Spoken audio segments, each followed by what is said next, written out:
Up next, Dustin Poirier defeated Max Holloway to become the interim UFC lightweight champion. This was awesome as well.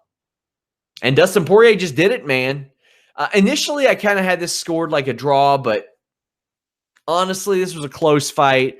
They both found a great measure of success in different ways. But Poirier tried to measure Holloway, got clipped, and Holloway unloaded. But the same sequence then happened to Holloway. He slugged to get out of it, but Poirier was landing heavy and often. I'm not sure how Holloway was standing in that first round.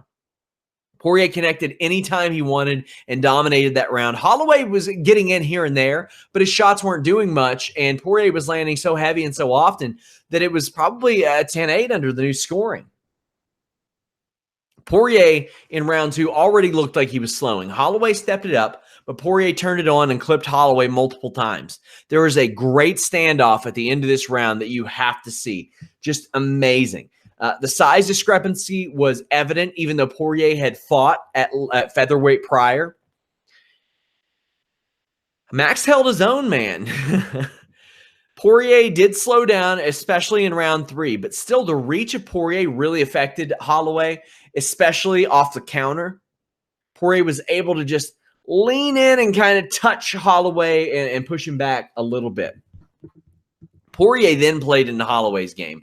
Active and in the middle of the cage is not where you want to be, especially when you're Dustin Poirier and your output is slowing down. And his output was slowing down. He wasn't throwing the volume that Max Holloway was. Now, you could definitely tell that Max Holloway's power was not as significant at lightweight. Now, it's primarily volume and accuracy over power for Holloway anyway, but considering the fact that he was standing right in the middle of the cage with Holloway, he being Poirier, and Poirier was able to just pepper, and then throw to the body.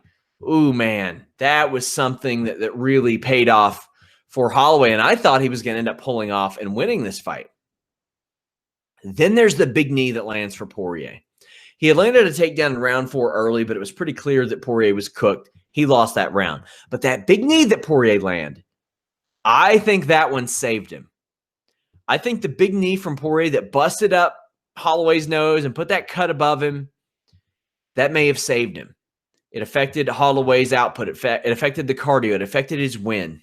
In totality, when you look at this fight, Poirier won it. And I don't think that's a debate. The nature of the scoring system, I had it a draw. However, I could certainly see 49-46 Poirier as well.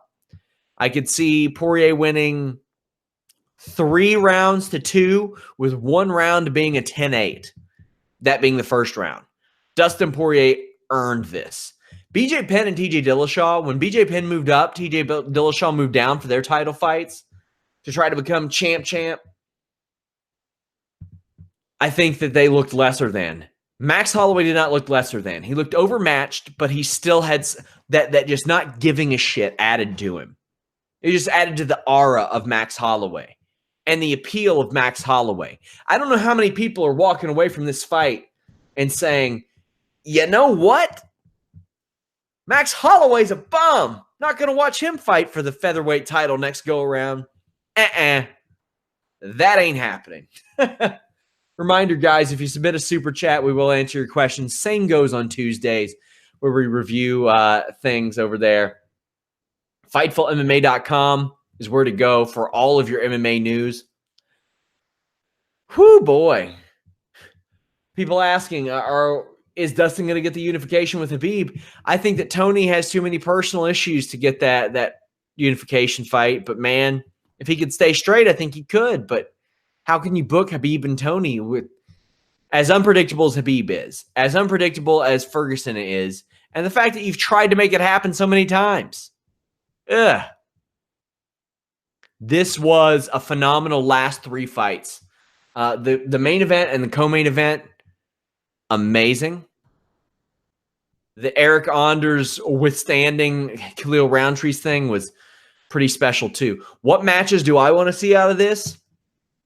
Well, I want to see Max Holloway go back to featherweight, and assuming that he can make weight in a healthy manner, I would like to see him fight there.